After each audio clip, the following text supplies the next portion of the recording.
Bonjour, je vais vous présenter un jeu de cartes. Je vais vous présenter un jeu de cartes qu'on peut qualifier de jeu de cartes national letton, donc de Lettonie. Je vous présente ce jeu parce que j'en ai eu connaissance il y a déjà pas mal d'années euh, sur Wikipédia. Et je m'étais proposé donc de participer à l'article correspondant, puisque la personne avait quelques difficultés à le faire. Alors, je m'étais proposé, étant donné que j'avais trouvé une ressemblance avec le jeu de l'ombre. Vous avez des vidéos sur le jeu de l'ombre, qui est un jeu assez compliqué dans ses règles. Pour moi, c'est le pendant du trick-track pour les jeux de cartes, même époque. Grande époque, quoi, le XVIIe siècle. Or, il se trouve que le jeu de l'ombre aussi se joue plus du tout en France. J'ai signalé que le jeu de l'ombre se joue notamment au Danemark. Il est certainement en perte à nouveau de popularité. Il ne faut pas se faire d'illusions. Les jeux de cartes, à moins qu'ils soient joués en ligne sur Internet, hélas, ils ont tendance à perdre en popularité. Mais cependant, il existe toujours, le jeu de l'ombre existe toujours dans des clubs au Danemark. Et la Zoule, Zoule, et ça se prononce comme ça, Zoule. Et la Zoule, en Lettonie, c'est beaucoup joué, notamment en fin du XXe siècle, début du XXIe. Et il suit aussi les tendances du fait qu'il y a eu évidemment on pouvait le pratiquer en ligne de plus en plus. Et, les gens se rencontrent moins. Les gens se rencontrent moins, on joue à la va-vite, les règles ne sont plus vraiment respectées, traditionnelles, et le jeu périclite. À tel point que il y a eu une demande faite en Lettonie, je crois que c'est en 2021, pour le faire protéger en le faisant entrer au patrimoine immatériel letton. Euh, bon, peut-être beaucoup, mais ça prouve quand même l'intérêt qu'il y avait pour ce jeu. Mais alors qu'il était joué beaucoup par des étudiants,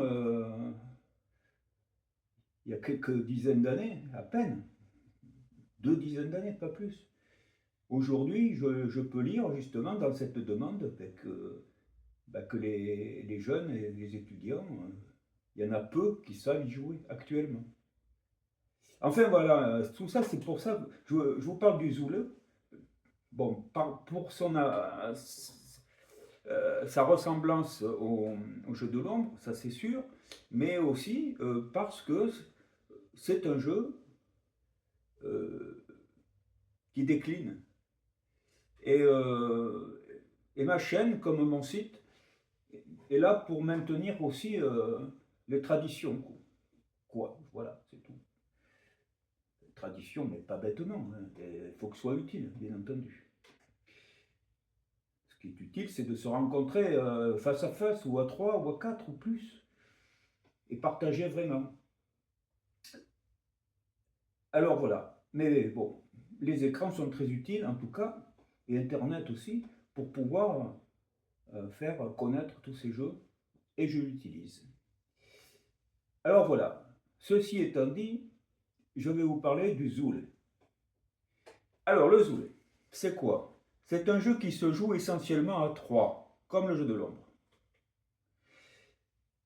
Alors, on va parler que des règles à 3. Après, c'est moins intéressant. Donc, Zoule, d'abord la signification, si on veut traduire en français, ça sera plutôt, on dira la semelle. Bon, la semelle, il faut rapprocher ça du talon. Vous savez, dans les jeux, il y a un talon souvent. C'est ça. Mais il a une autre appellation avec un diminutif. Et à ce moment-là, c'est la zoulite. Zoulite. Donc vous trouverez les deux appellations. C'est une, donc c'est la semelle. Je lis, si je prends la traduction telle que je trouve, c'est la semelle intérieure d'une chaussure. C'est la petite semelle.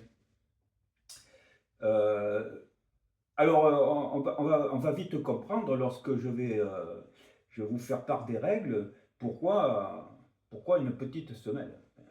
Un petit talon donc, une talonnette, pas vraiment, hein, un talon c'est un peu différent par contre. Oui, bon, allez, c'est un diminutif de talon aussi. On est d'accord, zoule, zoulite.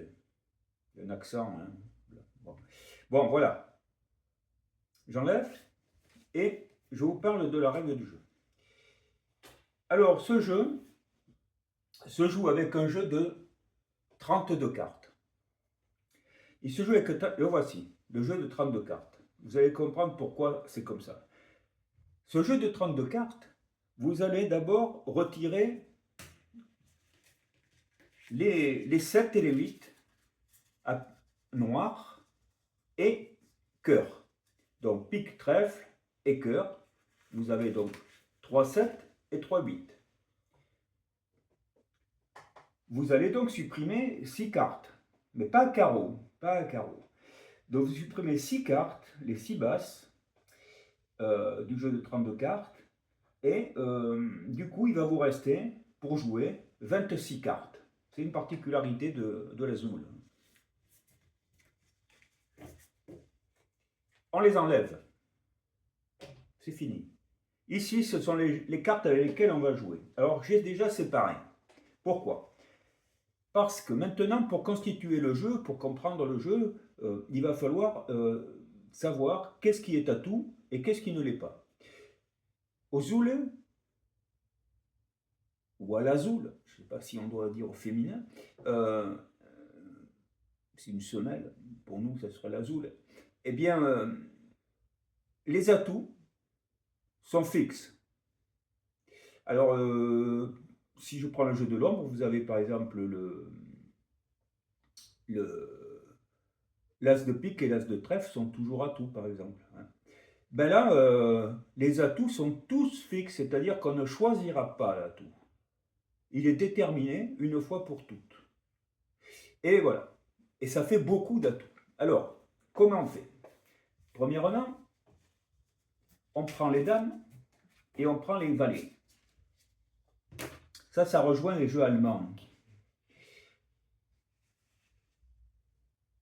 Une série de jeux allemands qui utilisent les 4 dames, les 4 valets.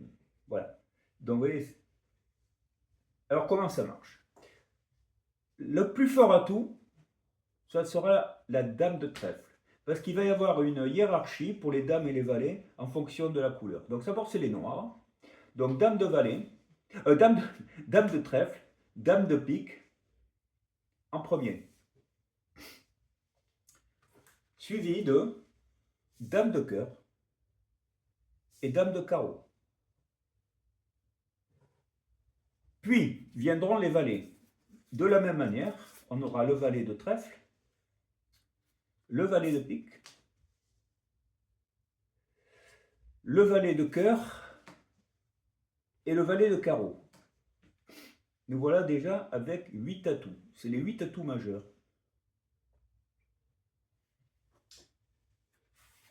Bien. Et est-ce que c'est tout ? Ben, ce n'est pas tout. Ce n'est pas tout parce que nous allons rajouter les cartes qui sont à carreau. Alors, qu'est-ce qui va nous rester à carreau ? Eh bien, il va nous rester le roi de carreau qui vient derrière ici. Donc vous savez ici, il est plus forte, hein, d'accord ? Et ensuite, plus petit que le valet de carreau, vous avez le roi de carreau. Suivi, alors, vous n'avez pas le roi de carreau, excusez-moi. Vous avez l'as de carreau, le 10 de carreau, on va en parler, le roi de carreau, le 9, le 8 et le 7. Puisqu'à carreau, nous avons encore les 7 et les 8. que nous avons supprimé dans les 3 autres couleurs. Donc, vous avez 8 cartes ici, plus 8 et 6 cartes ici, qui vont vous faire 8 et 6, 14 atouts. Vous avez dans le jeu 14 atouts permanents qui sont dans cet ordre hiérarchique. On constate que l'As et le 10 sont en tête de la couleur, comme ils peuvent l'être à la Bruscambille. Vous pouvez les voir sur la chaîne, c'est très ancien jeu, la Bruscambille, duquel a découlé beaucoup de jeux qui ont les As et les 10 en tête. Et la belote, notamment. Voilà.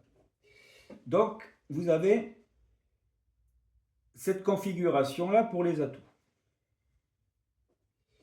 Très bien. Vous vous rendez compte quand même qu'il y a 14 atouts permanents. Les autres couleurs, ce sont les couleurs ordinaires, qui ne sont pas atouts. Là, il n'y a pas de hiérarchie de couleurs. Alors, j'en prends une. La plus haute, c'est l'As. La suivante, c'est le 10. On suit la même chose que la couleur ici. Le roi et le 9. Vous voyez? Voilà. Donc ici, vous avez l'As, le 10, le roi et le 9. Il n'y a pas de 8, il n'y a pas de 7. Et quant au valet et la dame, elles sont à tout. C'est-à-dire qu'elles n'ont pas... On peut considérer que ce n'est pas la dame de pique et le valet de pique ne sont pas du pique. C'est de l'atout. Le seul pique, il est là. Autrement dit, dans chaque couleur, puisque ça sera pareil pour le trèfle et ça sera pareil pour le cœur, dans chaque couleur ordinaire, vous allez avoir que 4 cartes. Vous avez 14 atouts. Et dans chaque autre couleur, vous avez 4 cartes. Et c'est tout.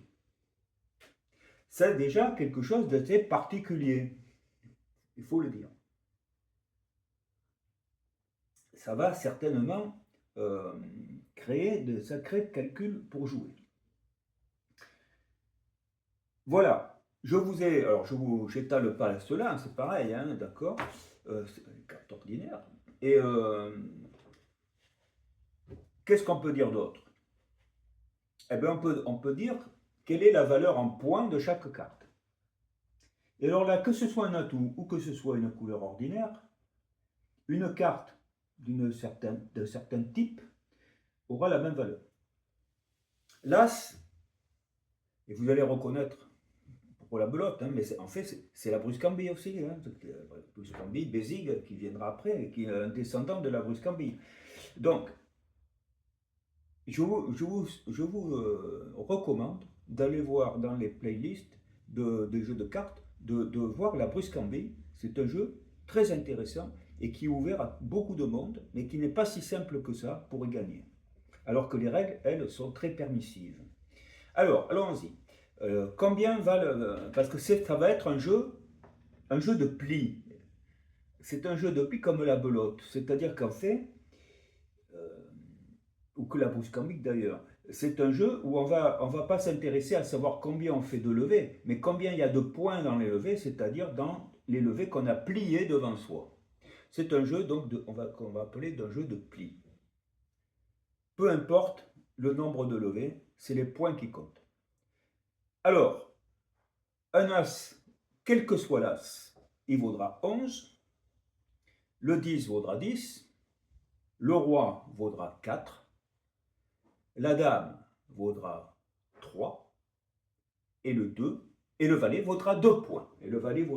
Donc on retrouve ce que l'on connaît, notamment à la belote et à la Bruscambille.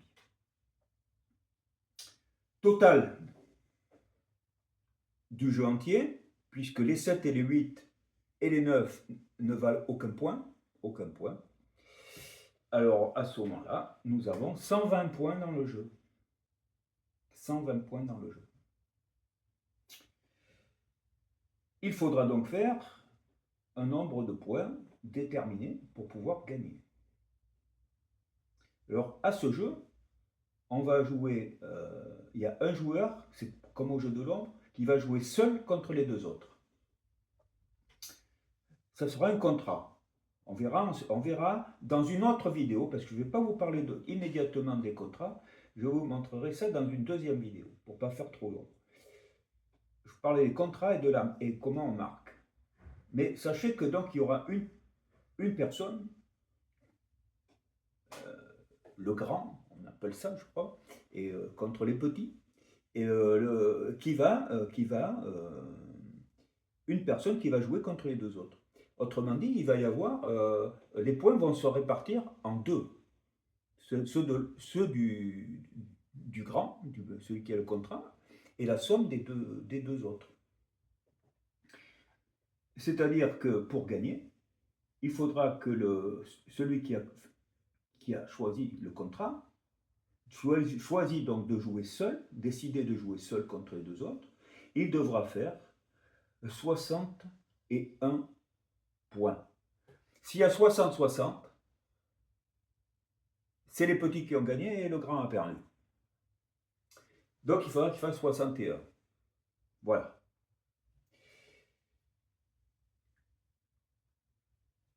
Il n'y a pas de match nul à ce moment-là.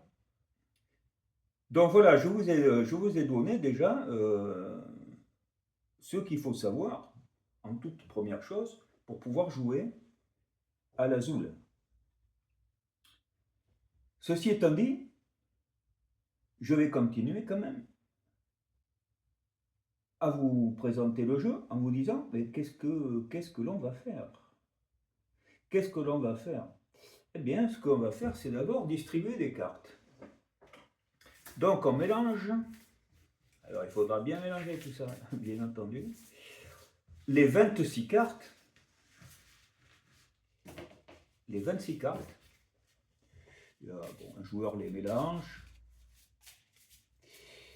Voilà, je ne suis pas très doué, moi, ça vous le savez. On joue dans le sens des aiguilles d'une montre. C'est un jeu plutôt, on va dire, nordique. C'est comme ça. Alors que dans le sud, ce sera dans l'autre sens. On est trois. Alors, il y a moi, on va dire est et puis ouest. Hein. On va faire comme ça. Nord, c'est moi, est, ouest. Je donne à couper. Alors, d'abord, on va savoir, normalement, on choisit, chacun tire une carte, et celui qui a la plus petite va être le donneur. Bon, reste à définir qu'est-ce que c'est que la plus petite. Hein. Alors, c'est ça le problème. Donc, moi je dirais que pour décider qui va commencer, on peut prendre 3 cartes. 3 cartes d'une couleur ordinaire, par exemple. Hein, 3 cartes. Et ensuite, chacun tire une de ces cartes ordinaires. Et là, celui qui a la plus petite va faire la première distribution. Donne. Distribution, c'est pareil. Donc c'est moi. Bon, je donne à couper. Ouest coupe. Je reprends. Et là, je distribue. Alors regardez bien. J'en distribue 1, 2, 3, 4 ici. Puis 4 ici. D'accord. Et encore 4 à moi. 4. Et là, j'en prends 1 et 2 que je mets au milieu. Et je recommence. 1, 2, 3, 4. 1, 2, 3, 4. 1, 2, 3, 4. Tout est distribué. Donc chacun a 8 cartes. Chacun a 8 cartes en main. Et il en reste 2. C'est notre fameuse zoule. Et vous comprenez pourquoi on l'appellerait zoulite. Pourquoi? Parce que c'est diminutif, parce qu'elle est vraiment petite. C'est le talon. C'est la zoule. Ou la zoulite, comme vous voulez. Selon les appellations, mais bon, les deux sont valables. Et elle sera très importante, pour ça que le jeu s'appelle Zoul, elle sera très importante lorsqu'on va parler des contrats. Très bien. Chacun ensuite va prendre ses cartes, en prendre connaissance, les trier ses atouts. Hein, n'oublions pas que les atouts, c'est les carreaux, et puis c'est les dames et les valets. Le plus fort étant la dame de trèfle, suivi de la dame de pique, suivi de la dame de cœur et suivi de la dame de carreau. Et c'est pareil ensuite derrière pour les valets. Donc celui qui a la dame de trèfle, c'est moi d'ailleurs, eh bien il a la plus forte carte. Alors je ne vous dis pas le contrat, je ne vous dis pas comment ça se fait, il y aura une vidéo séparée. Mais je vais vous dire quand même comment on fait les levées. Je mets ça à l'écart. Et voilà. Alors écoutez, comment ça se passe? Eh bien le premier à jouer, c'est celui qui suit le donneur par sa gauche, dans le sens des aiguilles d'une montre. Donc le premier va jouer une carte. Il va jouer une carte. Si c'est de l'atout, tout le monde devra jouer de l'atout. Pas obligé de monter, mais on sera obligé de jouer de l'atout. S'il ne joue pas de l'atout, c'est-à-dire qu'il va jouer donc soit du pique, du trèfle ou du cœur, alors les autres devront jouer de cette carte de la couleur qu'il a demandé, du pique, du cœur ou du trèfle. C'est une obligation de suivre. Si on ne peut pas suivre parce qu'on n'en a pas, alors on fait ce que l'on veut. On peut couper ou on peut se défausser de n'importe quoi. C'est exactement ce qui se passe au jeu de l'ombre ou au whist. Très simple, hein, voilà. Très simple et très efficace. Donc, peu de contraintes, sinon celle de suivre à la couleur demandée. Alors, la couleur ordinaire, pique, cœur ou trèfle, d'accord, et autrement, l'autre couleur, c'est l'atout, ce qu'on appelle l'atout. Et l'atout, on a vu ce que c'était que l'atout, les 14 atouts. C'est-à-dire que quelqu'un qui jouerait du carreau, s'il joue du carreau, alors c'est de l'atout. Il dit atout. Hein. Le mieux, c'est de dire atout. S'il joue un valet ou une dame, il dit atout. Voilà. Et alors, on sait que les autres doivent jouer soit une dame, soit un valet, soit du carreau. Voilà. C'est comme ça. Voilà. Alors, une fois que les trois ont joué leur carte, qui est-ce qui fait la levée? Eh bien, celui qui fait la levée, c'est qui va lever la main qui est sur la table, les trois cartes, eh bien, c'est celui qui aura posé le plus fort atout. Et s'il n'y a pas d'atout, c'est celui qui aura joué la carte la plus haute de la couleur demandée. Le plus haut pique, le plus haut cœur, le plus haut trèfle. Sinon, si c'est un atout, c'est celui qui a mis l'atout le plus fort. Mais bien sûr que l'atout sera posé de la manière réglementaire. Si on a de la couleur demandée, ordinaire, eh bien à ce moment-là, on n'a pas le droit de mettre un atout. Voilà. Donc je vous ai montré comment on va faire les 8 levées, puisqu'il y en aura 8. Je suppose, je ne vais pas les montrer, que les cartes seront jouées comme ça, peu importe, je ne vais pas parler, on fait comme ça. Et bon, c'est moi qui fais la levée, donc je la prends, je la mets devant moi. Autrement dit, je lève, c'est une main ça, je lève la main, c'est pour ça qu'on l'appelle une levée, et elle est comme ça, je les mets devant moi, je la plie, je viens de la plier, je la pose devant moi, c'est un pli. C'est un pli. Alors, lorsqu'il y en aura une deuxième,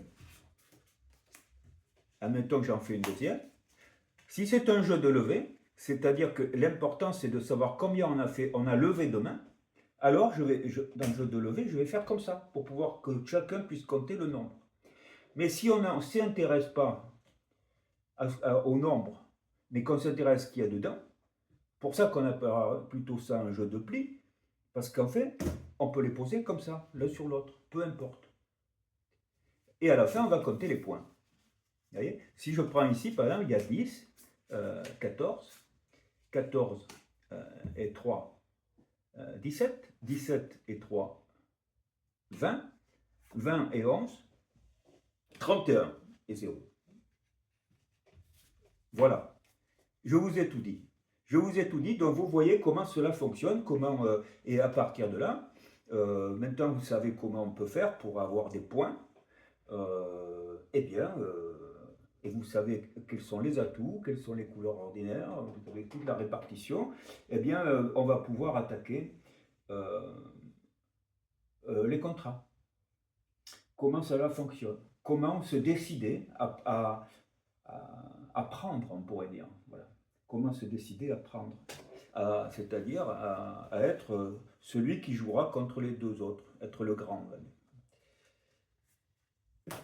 J'ai terminé pour cette première vidéo sur la Zoule et nous attaquerons, sans revenir sur ce qu'on vient de dire, nous reviendrons dessus pour parler dans cette deuxième et dernière vidéo sur le fonctionnement du jeu essentiel qui est donc le contrat et la marque et la durée de la partie.